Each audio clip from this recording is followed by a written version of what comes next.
It's Tuesday. Aaron just caught me like right in the middle of looking something up here. But Dom, welcome, buddy. How you doing? Hey, thanks. I'm holding it together slowly, slowly but Oh, surely. hey man, we've got the usual suspects. Paul's here from the UK. I mean, it's not. I don't feel like it's an SVT time anymore without Paul being here. So, That's true. Yeah. but yeah, welcome everyone. No special guests. Well, we're special guests. Dom and I are always the special guests, but Thank you. we don't have the very special guests today. Everybody's out touring. Yeah. Or as we say here in New England, everybody's out touring. Darn. So, with that being said, that's kind of what we want to talk about today is touring rigs. I follow a lot of guys like there's a group in Nashville, there's a group of touring guys in LA, and especially in light of certain airlines. I won't say what airlines, but they're getting tougher and tougher for musicians to carry bases on airplane. Like some of the airlines that have been especially musician friendly, they're kind of cracking down.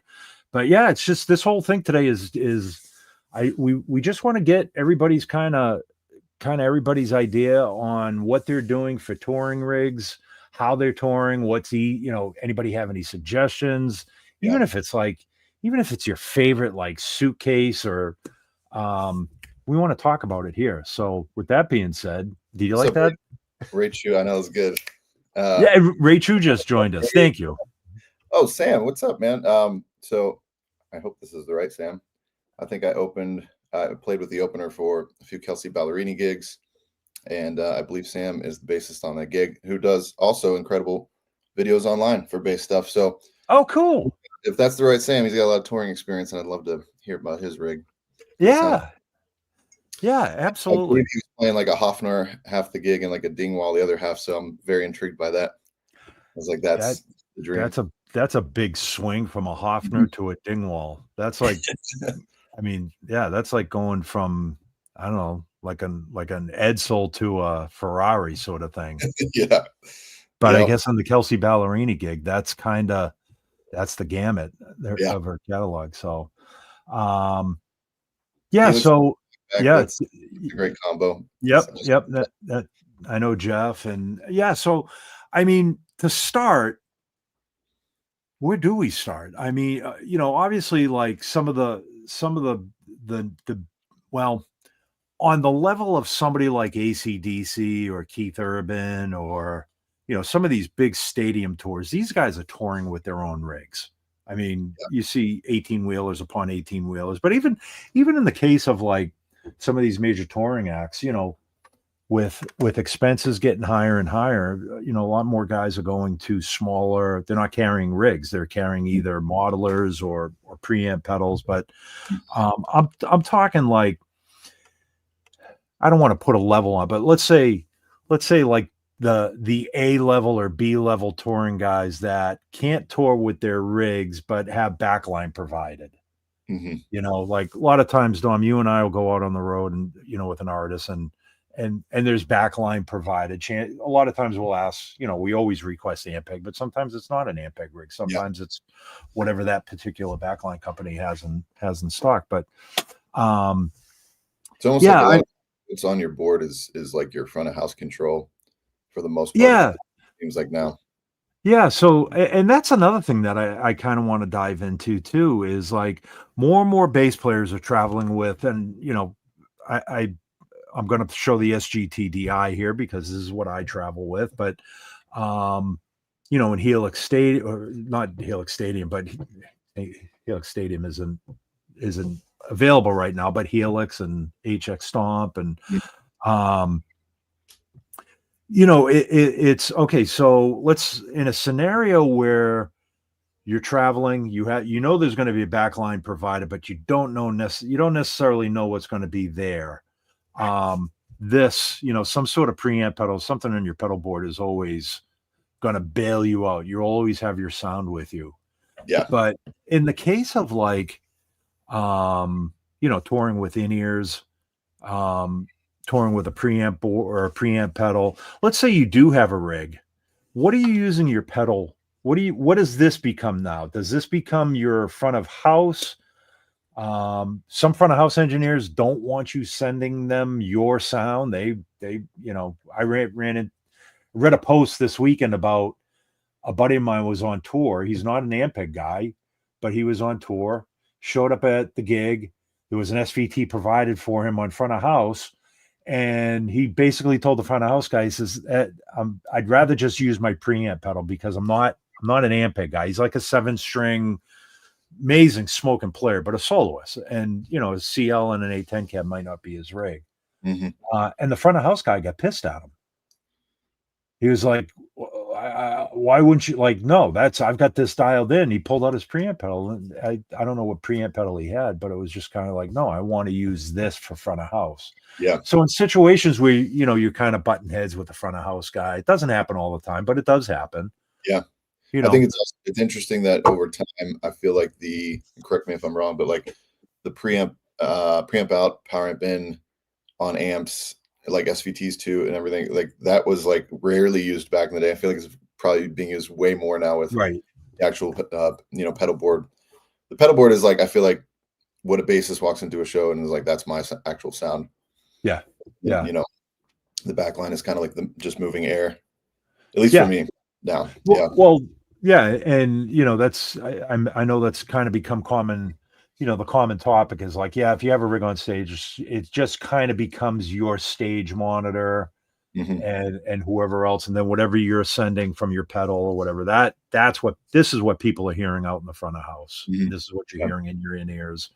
I just read Alex's comment here, lazy front of house. Well, I mean, yeah, but I mean, in fairness, and I know you're joking, Alex, but in fairness to a lot of these guys, they're doing a festival. They've got 10 bands in the course of a day, and I'd be a little saucy towards the end of the night too. Like, Yeah. like it just took me 6 sets to get this rig dialed in. And now you don't want to use it? Are you kidding me? You want me? Yeah. But anyways, Good morning, Cam from Australia. yeah, Congrats on the SGTDI. man, it's And last in the chain. That's what I do too. Last in the chain. It's kind of like acting as my amp. So all the effects kind of like front amp. yes, That. Yeah. Just like your amp, this becomes this really does become your amp, and then whatever you have on stage. Mhm. The guys, I know your pedal board, but like when I'm traveling, I don't bring my normal. I have a classic pedal train classic junior that I Mhm. think is, and even for me, that's too big to travel with. Generally I'll grab. I mean, lately it's been an SGTDI and an HX Stomp. Yeah, that And is the the HX, combo. Yeah. I've got my tuner in the Stomp. I've got all my effects in the Stomp. Granted, I'm leaving some effects at home, but for the most part, that's my rig. And then, I'm not even traveling with in-ears anymore. Like Really. with my inner, I mean, I carry my buds, but I hate to say it. Yeah, I've got one of those wired. I can't remember who makes it, but it's just a wired quarter inch to XLR that, not even a wire. So generally, I'm walking around stage with 2 cables hanging off me Yeah. with Yeah. my monitor feed and my instrument cable. You want to talk about lazy? That's the epitome of lazy. I don't know, man. That's a lot of work with the extra cables. I'm like wireless guy. I say that, and this weekend you'll Yeah. you'll Yeah, read man. about me on USA Tonight. Bass player falls off stage and strangles himself with 2 Oh, man, instruments. I have had terrible experiences with cables wrapping around volume pedals or Yeah, and knob of an effect or something. I'm just like really good at doing that somehow. yeah, So I've gone in lieu of any like controversy around tone loss from wireless. I'm like, whatever. I would rather take the convenience and just deal with it. yeah, yeah. Yeah. Yeah, a lot of times it's just, and it comes down to how much I can actually fit in my suitcase too. Mhm. That's what it, um, that's kind of that the ease of travel. I would rather make it easier going to and from the airport and deal with it on stage. But, but that's in terms of rigs. What about bases, like traveling? Mhm. Um, I know some guys are having hard times, like they're showing up at the airport with, with the airline that they've flown a million times. They've been Yeah, able to carry their and now the airlines are saying, yeah, no longer can you carry your instrument on, which I'll get into this a little bit because I do know some of the laws and the facts around that. But what are you guys doing for traveling? Do you guys prefer carrying your bases on board, or do you prefer checking them? I have an SKB base safe that I put my gig bag in, and I put that in the SKB, and I just say, "Here you go. I'll see you at the other end." yeah. So I did curious. I did a whole 25, I was like 25 show, 2-month Brazil run, uh, South America run because we actually did Mexico too, but with all carrying on a mono dual bass gig bag or whatever, and Yep. that actually held up great. It's still, I think the only thing that broke off was like the mono logo on the front. Everything else like held up perfectly, Really? and in most cases I was able to just get it on the flight, but when I wasn't, like a lot of those little commuter flights, I just checked it and it was totally fine. But for this next round, all the other guys in the band did Enki two guitar vaults, Yep. and I did that. I just got a bass one and just arrived Friday, so I'm Oh, cool. excited to check that out because those, at least my experience with the guitar versions or whatever, have been great. And now you have to check those. You can't gate check those, right? No, Yeah. no, they're Yeah. pretty big, but yeah, But you can if stuff I'm going to stuff check in them. any of them, I might as well just check all of them then. What's that? Yeah. You can stuff other things in those Enkis. You know There's what a I lot mean? of, yeah, Um, yeah, I mean, I love the idea, or I hate the idea of having to give somebody my instrument or my two instruments. So I love the idea of being able to walk around the airport. My problem is after, yeah, I am the old guy, but after back surgery and dealing with my neck issues and just walking through an airport with a double bag on my back oh yeah, is I hate it.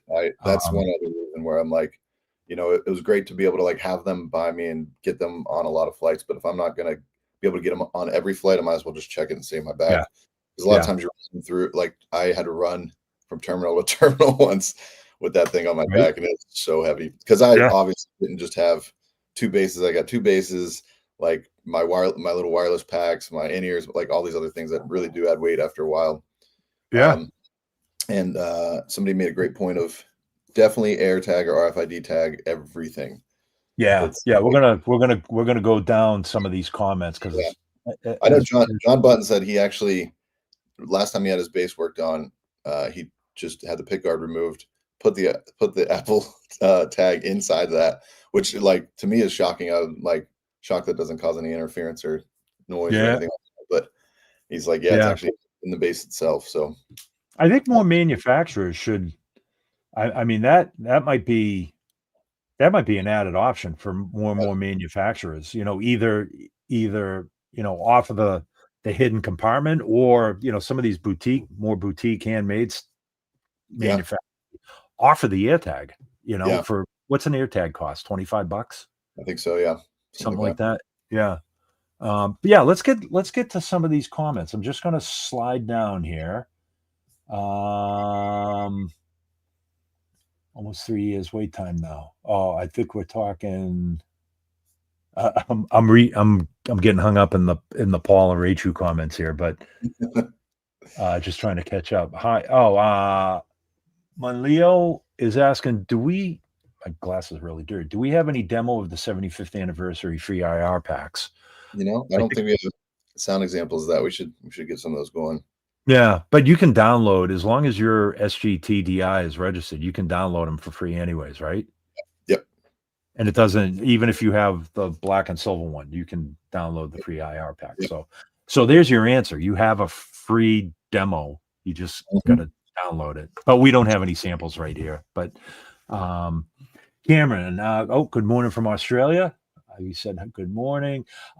Jeff, let's see. To elaborate on my last comment, many times, if not usually, I patch my helix into the amps effects return, and I have front of house come straight from the helix. Yep. Yeah. And Jeff is referring to the full helix floor, which has XLRs out on it. So Yep. yeah, it makes perfect sense. So in effect, your amp on stage now has become your stage monitor. Hmm. Um, and then whatever is, whatever your helix is. Am I right in saying that? Yeah, if you're going into the effects, yeah, effects Yeah. return. So okay, yep, awesome. Let's see. Paul rocking the Venture on Yep, gigs. Get yep. that. Yeah, I gotta say, like that last tour run I did with the V12, I honestly, it sounds so blasphemous. I kind of enjoyed it the way it took my pedals over a, a CL, just because I don't know, it just did a good job, man. I know it's I'm gonna blasphemous. I'm gonna pretend I didn't hear that. No, but no, it's What a well. shot. Hey, let's put it this way. I had to do a training at one of our online retailers, and it wasn't the one in Fort Wayne. Um, I don't know if I can mention like airline. Can I say airline? We'll have to consult with legal on I this if I can mention airlines and retailers and stuff. But I think so. anyways, the point of my story was I had to bring all three Venture heads, the foot switch, my SGTDI, um, and then the smaller switcher box, the speaker switcher box that we do, Mhm. and they all fit in my. I had a pedal train pedal board case. They all fit in that and the second half of my suitcase, and that was. Wow. Now, how often do you have to travel with three Venture Yeah, heads? yeah. Never. So, I could have confidently like one head without the switcher box because nobody really tours with a switcher box. But Mhm. yeah, one head and a pedal board, I could have easily fit that all in my suitcase. Wow. So, usually I try to have a conversation with front of house. Running a fly date where you don't have access for your favorite front of house plugins, need control. If you want more compression, just let me. Yeah, I think I'm reading that right. diplomatic approach. Yeah. Yeah. I Yeah. mean, obviously, first thing I always do whenever I show up at a venue or a gig is I always introduce myself to the front of house guy. Just be real nice. I'm usually the one that's sending the plot plan, the stage plot in advance. So I'll just ask him, hey, by the way, did you get the stage plot? Did you have any questions? Can I buy you a drink? that always helps. Yeah. even if it's just a soda or something, that always makes nice. Let's see, going down the list here. John Willis, and I know John works a lot. John shoots the SG had been pre XL out of front of house, then run the preamp out to the effects return of the backline. Yep. Okay. The tone remains fairly consistent between stage and front of house, only coloration backline speakers. Yeah. Yeah. Yeah. So Yeah. What I did last tour too. Yeah. and generally like, yeah, I mean, if you want this to be your tone central for front of house and amp, you can certainly come preamp out into the effects return. On an Ampeg amp, you can always go into the power amp in. If it's a non-Ampeg amp and it doesn't have an effects loop, you can come preamp out into the front panel and just try and get everything on the front panel as flat as possible, and then make your adjustments from your SGTDI or whatever preamp pedal you're running at the time. But yeah, great suggestion, John. Thank you. Also, it's like not to derail things, but just for some people to think about and comment in. If you had, given that a lot of people are using pedal boards and everything, if you had like a really serious powered bass cab, would that be something you would actually want? Yeah. Like it's if you just had like a powered 810 or something like that. Yeah. Yeah. Do we have a powered 810? We do not. Do we have any powered cabs? We as Ampeg or we as the bass? Can't talk about two things, but Yeah, right. No. like to me, like a powered 15 would be incredible because then it's not like you don't need the full Yeah. 810, but you're moving good air. Yeah. Yeah. Frequencies you need. Kirk, let's see. Yeah, Kirk, I live on the edge once this year. Oh, I remember you telling me about this, Kirk. Checked my baggage and two custom leave a couple of bases in my mono double bag from Aruba through Chicago to Dallas Fort Worth. Best. It is. It's scary, but it does work. Yeah. Yep.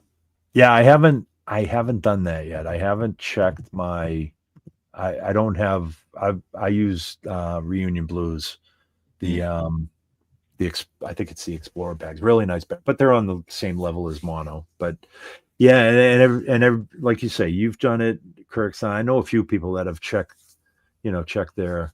I know Brad was the one who originally encouraged me to do it. He's like, I do it every gig. I just check that mono, and they got a disclaimer on there. So and they got a little airline logo tag on it or whatever. Yeah, plane logo. It's just like really encouraging you to do it. So mono does really. Yeah. Huh. Yeah. I have Interesting. Instrument insurance through ASCAP. They do I forget what the name of it is, but they cover you whether you're in studio or on stage or whatever. So I always feel Okay. good about that, at least knowing. I mean, obviously that still doesn't. If you have an heirloom piece or just something you really love Yeah. that's got a sentimental value, that's not going to help, even if it gets replaced. But at least insurance. That's another great, that's another great topic of discussion too, is insurance. Like there are companies out there that will specifically insure your instruments. And I will say this, and I know everybody's policies are different, but mine here, and I've had this happen to me, where I've had basses stolen and I tried to put it through my homeowners. And obviously, if your homeowners won't cover it, but even if you have a special rider on your homeowner's policy for like jewelry or heirlooms or things like that, a lot of times they will not cover musical instruments because they consider it a working tool, and that you should have it under a business insurance or some sort of insurance that doesn't get covered under homeowners. So, yeah. So, like you said, you can do it through ASCAP. I should check with BMI and see if I can do it through there. But I would assume they would have a similar thing. I would think so. But I know there's a company called I think it's Clarion that a lot of guys insure their stuff through, and it's cheap. It's not a lot of money. It's probably probably a few $100 a year, and just for the peace of mind, it is pretty cheap. So yeah, but getting back to traveling with your basses. So this was done a few years ago, and actually, I know we have. Speaking of guests, we haven't had Phil Susan on in quite a while, but Phil was very outspoken about the union on this, and I think he was one of the guys instrumental, along with Dave Pomeroy from the Nashville local, about getting this passed with the FAA that says an airline cannot prohibit you from carrying your instrument on board, providing there is enough space to safely stow the instrument. Yeah. But there's a gray area there because you don't know if there's enough space to safely stow your instrument until you're on the plane. Yeah. And there's gate agents that will not let you on the plane or let you pass with your instrument to go check. So one thing I found is just politely asking the gate agent, listen, I understand your position. Can I get it down the jet bridge and ask the flight crew or ask the pilot if there's space for it? And if they say no, then I'll gate check it down there. Yeah. The unfortunate thing is that it seems like every airline now, it's like standard practice to just overbook every flight. Yeah. And they're just expecting you to, like, when they do the voluntarily, gate check thing, I'm just like, give me a break. Like, yeah. How about you just don't overbook every flight? Yeah. Or how about you just don't charge $25 a bag or $50 a bag for people to check their bags? That's half the reason why a lot of people carry their bags on, is because they don't want to pay the baggage fees. But yeah, there is a document that you can carry around with you. I don't know where it is. It's somewhere on the AFM, the American Federation of Musicians website, or it might even be on the FAA guidelines that you can print out and carry with you. But you have to be able to have space on the plane. A lot of people misinterpret that as, no, the airline cannot prohibit me from carrying my instrument on the plane. It's like, no, if you're trying to carry a tuba on a regional jet airplane, there's no space for that tuba to go. So unfortunately, you're going to have to check it. So. Yeah, the two considerations are like, how big is the plane? If it's, those little 2-3 seaters, you're not going to be able to do it with a bass. But also it's like you got to almost build in the cost of your ticket and like get priority boarding so you can get it on. Then Yeah. That's typically a good guarantee. That's a great point too, because if I know what airline, like I know Southwest, I said that, Southwest in general, they always fly 737s, and they always have the same overhead. So I know Yeah. a base will fit in the overheads on a 737. But you fly Delta and you're on a Canadair regional, Right. that's the little 2 and 2. Yep. Ain't gonna. I Yeah. I can't even fit my laptop bag in the overhead. Yeah. So, I know to just put it in a flight case and just check it. I'm not gonna bother carrying it on. Yeah. So, John's got yeah. some good feedback here. Yeah, let's see here. Oh, I jumped ahead here, but answering Dom about powered speaker camera, use the SVT in a head rush, 112 powered flow mode is adequate. Now, powered 210 flow wedge might, Yeah. 210 would be good. Wedge would be great too. Yep, yep. Makes sense. Yeah.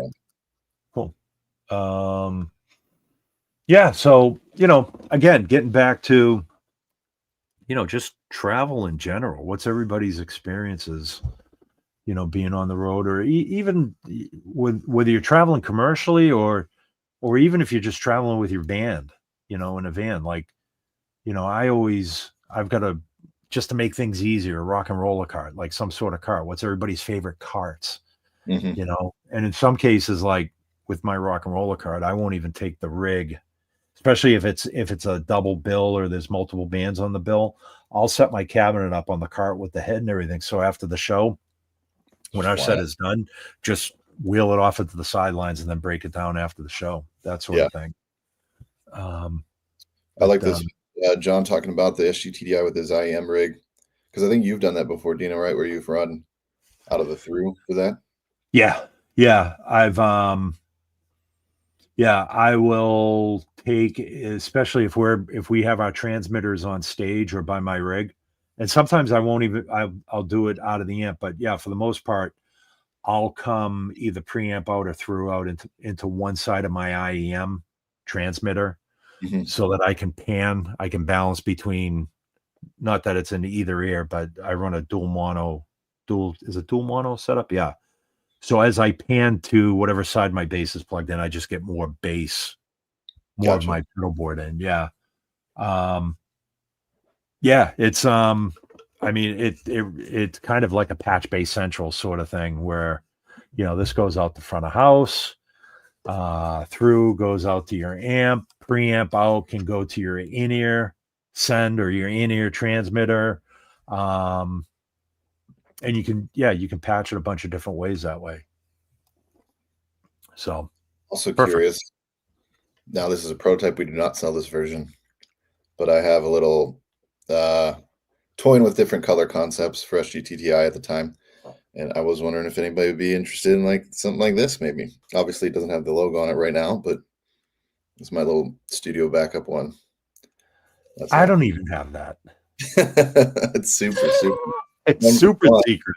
One for one. That's super secret. It's kind of like Stormtrooper, like a little like no, it's more Vader, obviously, than Yeah. Stormtrooper. But it reminds me of like the Death Star when they're like dialing in the sound before they.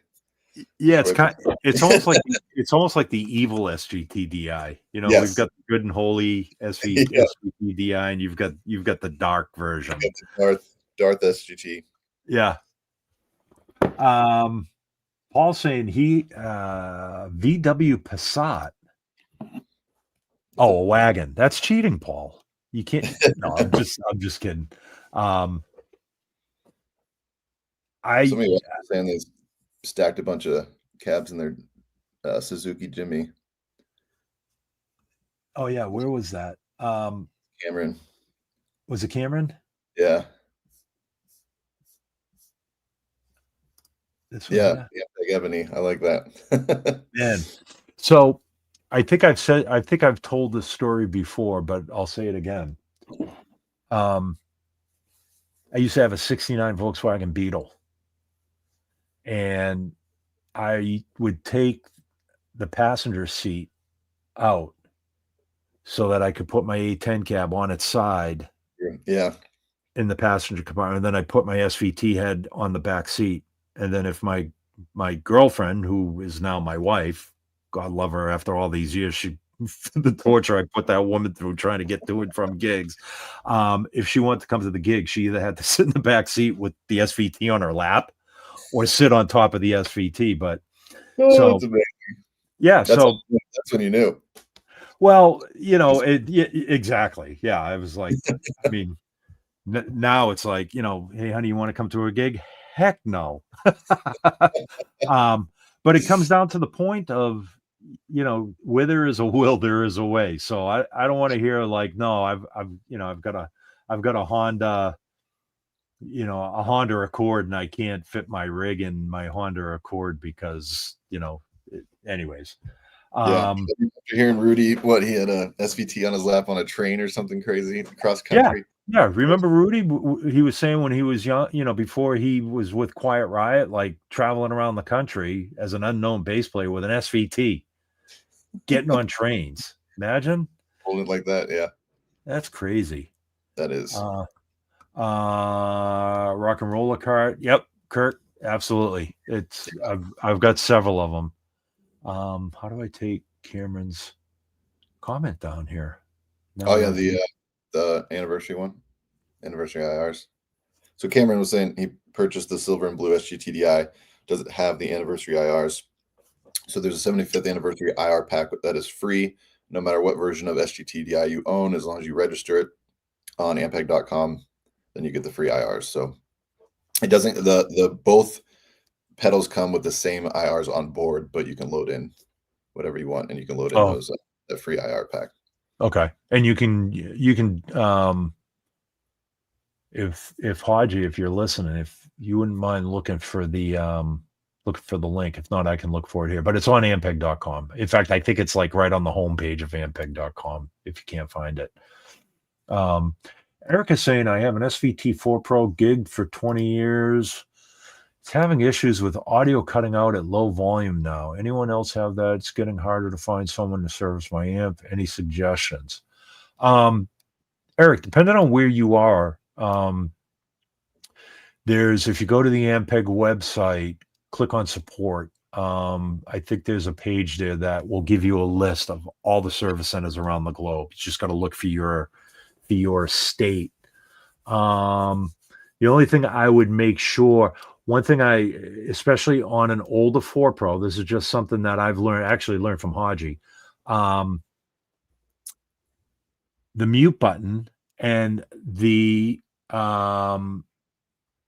it's the mute button on the front, and I think it's one of the jacks that controls the mute function from the foot switch. Just make sure all your buttons and all your switches are clean, because sometimes those get oxidized over so many years, and the amp will actually kind of start to put itself into mute. It just from vibrations and stuff like that. So that's one trick that I've learned is just, a little deoxid or electrical contact cleaner, just spray it in the back of those tuner outs and things like that. And then same thing with the mute button. Outside of that, I would just check your speaker connections, make sure, especially if you're running mono bridged, just open up that Neutrik and make sure all, your leads aren't coming loose. Cause I know those Neutrik connectors have little thumb screws or little screwdriver screws in there that sometimes they come loose. So outside of that, bring it, Like if it's tube replacement, maybe. Could be a tube replacement. Yeah.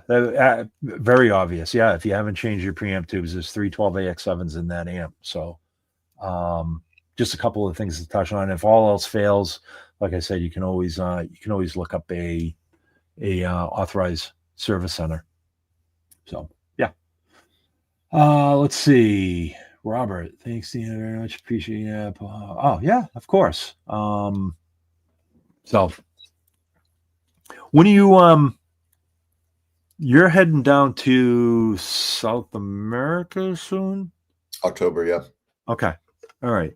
And yeah, I'm just doing really not doing any fly dates outside of just doing trainings and stuff for Ampeg, but you still have to carry your bass on board or carry your bass or check your bass and carry an unusual amount of gear too. In fact, I think this next one I'm gonna end up driving it just so that I don't have to check a whole bunch of gear. I have a few acoustic shows in Vegas after that, and I'm really getting crazy and toying with the idea of using this with an acoustic, actually. Why wouldn't you? Yeah, I Yeah. think, especially like, I think we'll have like 3 acoustics going. I'm going to be more rhythm, almost like trying to be the bassist, but without playing bass kind of thing. Yeah. Yeah. It might work well.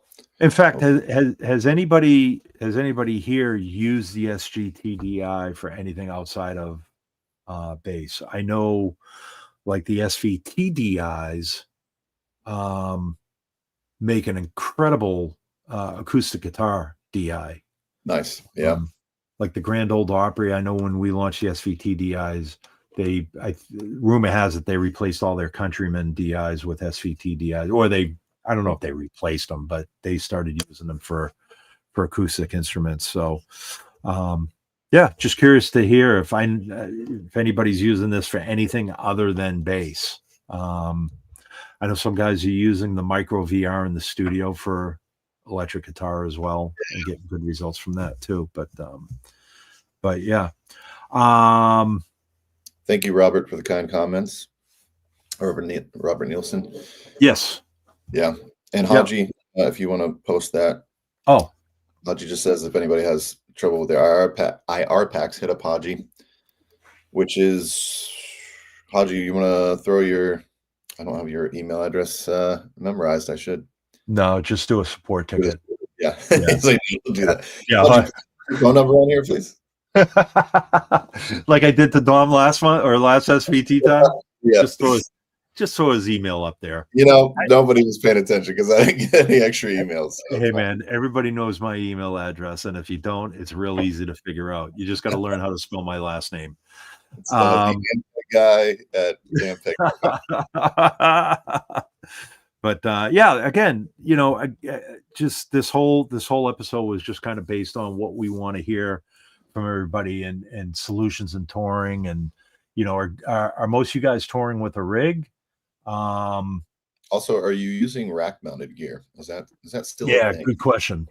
Yeah. In fact, that was actually surprisingly, that was one of the big questions on my venture trainings last week was, does Ampeg offer a rack unit for it? And of course, I gave them the Gator spiel, and you can order a 2-space Gator rack. And but yeah, I was surprised that they were asking, I guess, every manufacturer that offers a small lightweight head outside of Ampeg, that is one of the questions that they get asked quite a bit too, is like, do you offer a rack mount kit for whatever? And usually it's gated, and they didn't even think of, for those other manufacturers, they didn't even think of offering a Gator 2-space rack until I had brought it up. I said, no, Gator makes a 2-space rack that has all the slots in it. You just basically take the feet off and line them up, where they are in the slots, and reinstall the feet. Might need longer screws. I don't know, but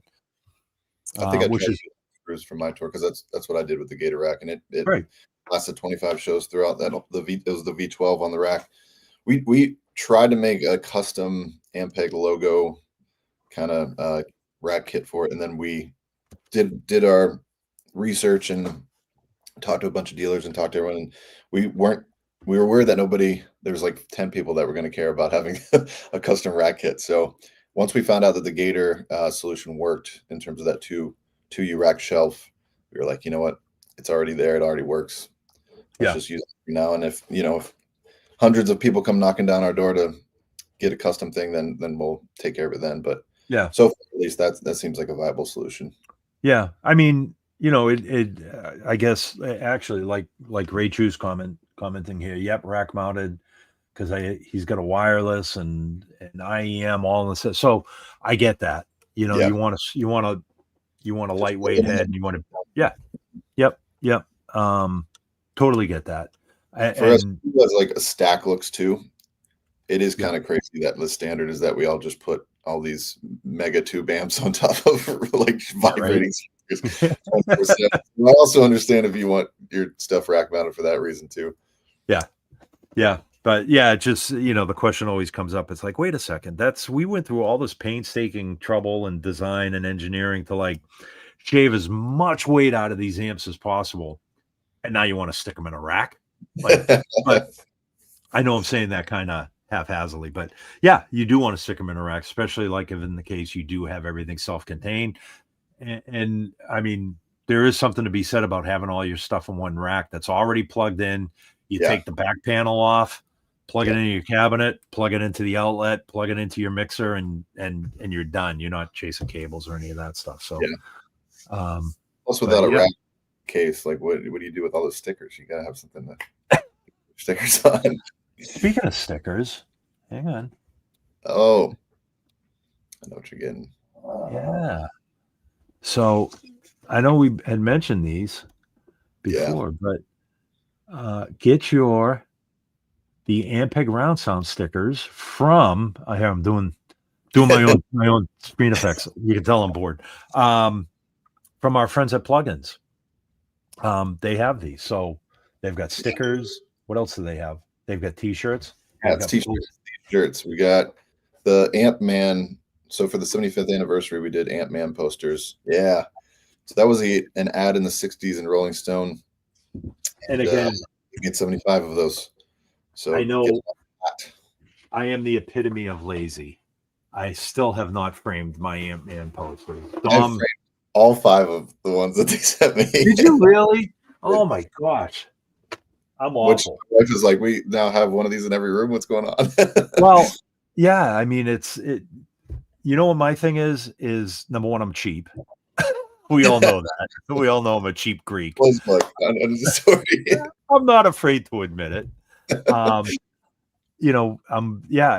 the other thing is I am lazy. I don't know what size frame I need for the poster. Maybe you can tell me, or maybe I'll send you the link. Yeah, oh, because I found like a just cheap Amazon white frame. oh, Kind of thing. see that, and I am so out of touch with forward thinking that here I am. I'm going to like Walmart Oh yeah, or no. Michael's or Hobby Lobby looking for a frame, and then I get there, it's like, oh shoot, I forgot what the dimensions of the like I don't know what size frame, and do I want it matted or do I not want it matted? And Yeah, I do want it matted. I think I didn't do the matte because it has a white. Can you show yours again? I can't remember if it has an actual white border or not.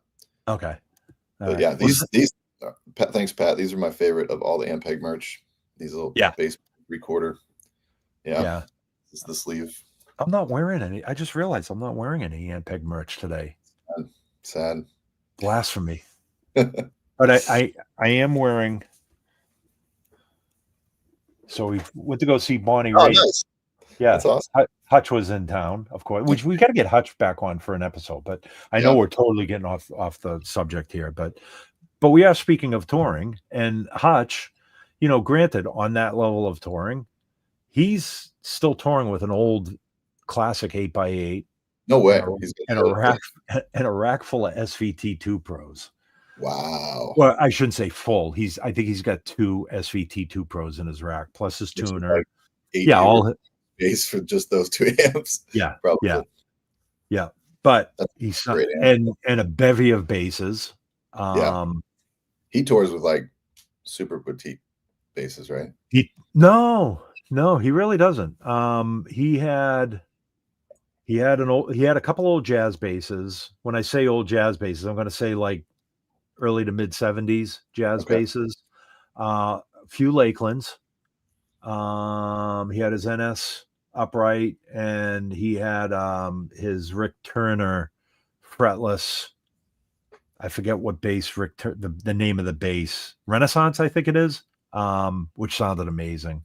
But no, it's just, like he was saying, Bonnie's catalog stretches for so many years over the last 40 years that he wants he needs those basses to capture what he actually used on the recording for those. I love that, man. I kind of get bummed out when especially in the case of fretless, when I'm seeing a band or an artist and that it's fretless bass on the recording, and then they're just, because of convenience, they're just playing their P bass on it or whatever. And I'm like, man, I want to hear that. Yeah, and that I gotta say that Rick Turner bass is something special, and I know you can't find them. Well, you can find them used. Rick obviously passed away a few years ago, but if you can find a Renaissance, I think it's a Renaissance. Okay. Yeah, dude, it's just it really, and of course, it's in Hutch's hands, So Yeah. it is going to sound that much special. That much special, that much more special, that much specialer. I'm sorry. I Yeah. just So have, you know what I'm getting at. yeah. Yeah. Um, yeah, so that, getting back to the touring thing, and of course the venue hands out all these sweatshirts, and it was just a nice special time to hang out with my buddy Hutch and get Great. a t-shirt out or a sweatshirt out of it. So, It's great sweatshirt. but yeah, I guess the big question, let's say you're not touring, you're not on a bus, you're not traveling, you're not flying commercially, you're not, you're I mean, 90% of my gigs are loading up my truck and driving to the venue around New England. Um, and I'm assuming that's a lot of our gigs, but all of us in that same position, are we bringing a rig to the gig? Are we bringing, and I've got mixed feelings on this, or are we bringing our pedal board, our DI, our pedal board, our wires? Like, are we self-contained into a floorboard now or a pedal board versus bringing a rig? I know some guys are like, no, this is a special gig. It's a special occasion. I want to bring my SVT. It's an outdoor gig. Yeah. So, I have that opportunity to play with my big amps. But, and then there are the guys of the train of thought that, no, every gig I do, any gig, you should be able to get by with just like a 15-inch combo Mhm. and an XLR to front of house. Anything more than that is just overkill. And then there are the players that are, no, I'm just bringing a pedal board. This is all I need. I got my in-ears, so again, just commenting and seeing what everybody's approach is.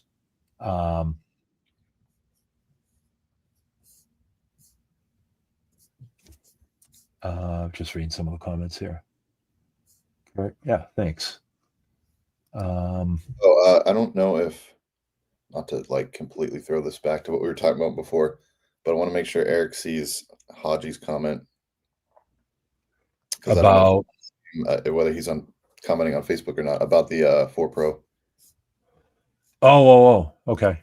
Yeah. There it is. Yeah. Older version kind of is either oxidation on the foot switch jack or cracked solder joints on the foot switch jack. Okay. They need to be remedied by deoxit or reflowing the solder. Yeah, great. Perfect. So I completely forgot to mention, yeah, obviously if the solder joints are getting cracked or beat up, you just want to reflow them. But cool. Thank you, Haji. Thanks, Haji. Haji knows more about broken ampegs than I do or Dom does about working ampegs. So whatever Haji says, Yeah. that's, anyways, getting back to some of the Also, comments. PF50T and PF210. Yeah, the 50Ts, man, those are so good for live gigs. John Button uses those a lot with the Who. Yep. He stacks Yep. those with the micro VR or the SVT 210 AVs, the Yep. little mini. Yeah, the mini 210 S3. Yeah. I kind of fell in love with the PF50T through a Venture Base 115. That for me was amazing. Say that. I'm sorry. I was reading one of the comments here on the side. PF50T into a Venture, a VB 115 was like butter for me. I loved it. Oh yeah. Yeah. Yeah. Basically a B15 setup. Yeah. Right.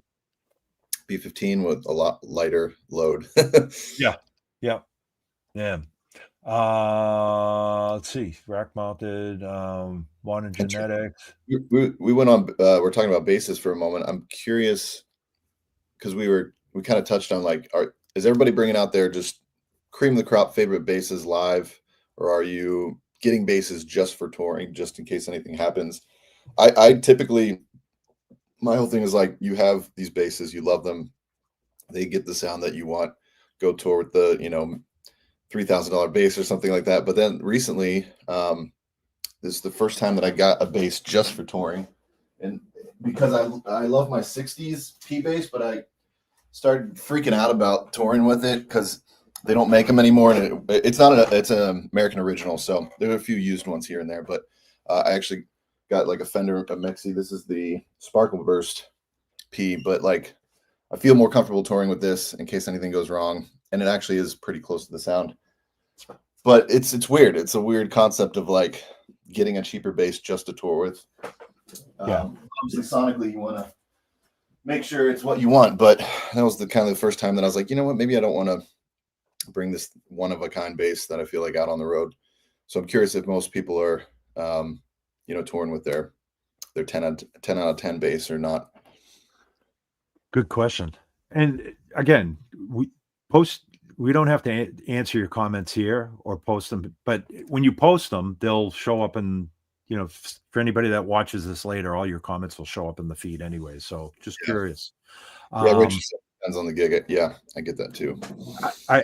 Ironically, I remember when I bought my first Lakeland 5501 as a travel bass, thinking, I don't have to bring my Alembics or my Works out on the road with me for trainings and stuff. So if this Lakeland gets trashed, it's a $500 bass. That bass quickly became like my number one bass for almost 10 years, if not longer. That was that was up until the MTD, my MTDs, and of course my Yamaha, my BB, I love that bass. But that was my number one bass for many years, and it was my road bass. So I took that off the road, and I had to buy a road bass to replace my road bass in case my road bass got damaged. Anyways, the newest one I can't put down is this guy, the Guild Starfire 1, and I played the 2, which is much more expensive than the 1, and I just I can't get over how amazing this sounds for the price. It's unreal. Yeah. It's just a single P with a volume tone, right? Yeah. Cool. And that's in fact, I don't think Guild is doing the Starfire 2s right now. I think they're just doing the Starfire 1s for now. Gotcha. But I have the Starfire 2. I should get a Starfire 1 as well, but I've got too many other bass. If I buy another bass, my wife is going to throw me out. I just got that MTD fretless, but I'll store it for you. Yeah, I'm sure you will. You'll keep it out there for me. Yeah. Guys, that's we're I know we've got a few more minutes here, but if anybody has any last parting thoughts or comments or what I would love to know, Dino, is I would love for you to run through the top 10 questions or 13, because I'm curious of your feedback on what your player archetype is. My player archetype. do I need to do this? Do I need to ask myself the question? So, round ones or flats? Geez, Dino. I know we're kind of stretching it here, but all right, let's see. I'll you haven't done it though, have you? We'll do that for another time. I want to know yours. All right. Let's see here. Oh, 2020 Fender Pro 2 Jazz. Those are nice. And yeah, perfect. Okay, here we go. All right. P bass or jazz bass? P bass. All right. Active or passive?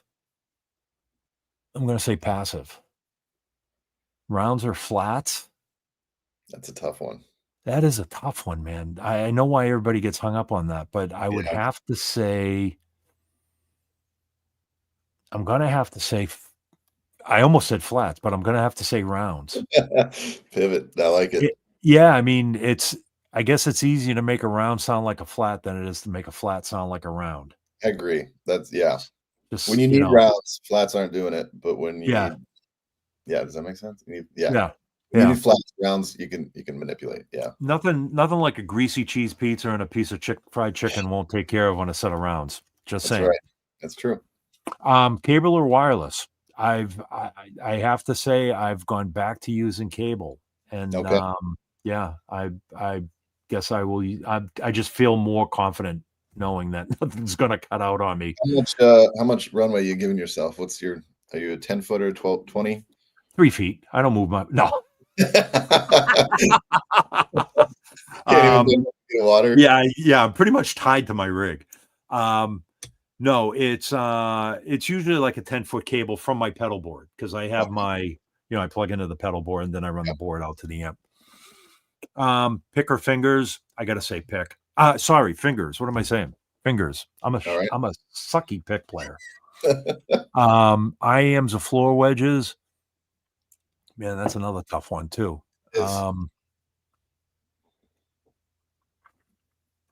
I would have to say floor wedges. Me too. Yeah. With you When on they're that. done right. When they're Yeah. done right. I have to say just the simplicity of having a floor wedge and everybody's sensible on stage and nobody's drilling into the side of my head with their with their personal monitor. Floor Yeah. wedges, it's just a more visceral experience to me. Agreed. I used the big word there. All right, check. I don't even know what visceral means. I just figured I'd throw it in there. Pedals or no pedals? Pedals. Gotta to some degree, even if it's a tuner and an envelope filter, you got to use pedals. Window or aisle? Definitely an aisle guy. I get up and walk the aisles all the time. Are you the guy that just you're lingering in the aisle? No, I'm the guy that usually gets up 20 minutes before the plane lands to run to the men's room, and 20 minutes after the plane takes off, and sometimes in between, and I'll go in the back alley. Gotta do work. Yeah. I'll go in the back alley and talk to the flight attendants and just just being my general happy self. High bunk or low bunk. I prefer sitting in the driver's seat, to be quite honest with you. Yeah. That's 90% of the time I am literally in the driver's seat. I don't have the luxury of a high bunk or low bunk a lot of time. But if I did have the choice, who was it that was saying they had a bunk? Their specific reason for the bunk, and I think it was they took the high bunk because the closer you are to the floor, the more road noise and tire noise you get. So high bunk. Black with white piping or silver and blue? Silver and blue. In fact, if you've noticed my venture rigs, I've actually had Mark do some silver grills for me. So Kirk actually called me out on that this morning. He was asking me about, he saw a post that I had posted with my two venture 112s and was asking about, are those venture cabs? Because the blue and silver grills. Do you run the horn on both 12s, no 12s, yeah. 112? Both? I run the horn full up on both of them. Cool. Yeah, but I attenuate it with my treble. Gotcha. Yeah, it's a good. Yeah, most people I feel like are gravitating to buying the two individual 12s instead of the 212. Yeah, so they can have two horns. Yeah, well, I'm not necessarily doing it because of the two horns. More so than I'm doing it because it gives me the 4-ohm load. Oh, okay. That makes sense. 2 8-ohm cabs gives me the full 1200 watts, and I know I'm way overpowering those single 12s with a V12. I could use a V7 and be fine. Yeah. But that's the reason why I'm running two, and I've just always run two single 12 cabs. Just something that I've always done. Hot chocolate or coffee? Definitely coffee, no question. In fact, I am highly caffeinated today, in case you haven't noticed. And then favorite place to eat while I'm on the road. It all depends on where I am. Let's say you're just in New England runs. What's your go-to? My go-to place around here?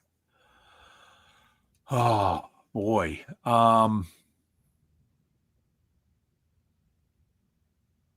That's crazy. I mean, there's so many places. I'm trying to think like where Rach and I usually go when we go out. There's a great Mexican restaurant up the street from us here in Manchester. Seafood, obviously. You go anywhere around here, you're going to get seafood. But one thing that there's a chicken tender place here in Manchester that's pretty well known too. I like just clam or pizza stand type food like chicken tenders and French fries and but I gotta say, like, if I'm in Austin, I'm hitting some barbecue. Yeah. And if I'm in LA, it's Paquito Mas. Even after the last time. Yeah, even after I found the big long hair in my freaking taco salad, I forgave you talked about it when you actually went, and then I felt so bad for you. I mean, that was one of these like, yeah. Ooh. That was great. Yeah, Paquito Mas.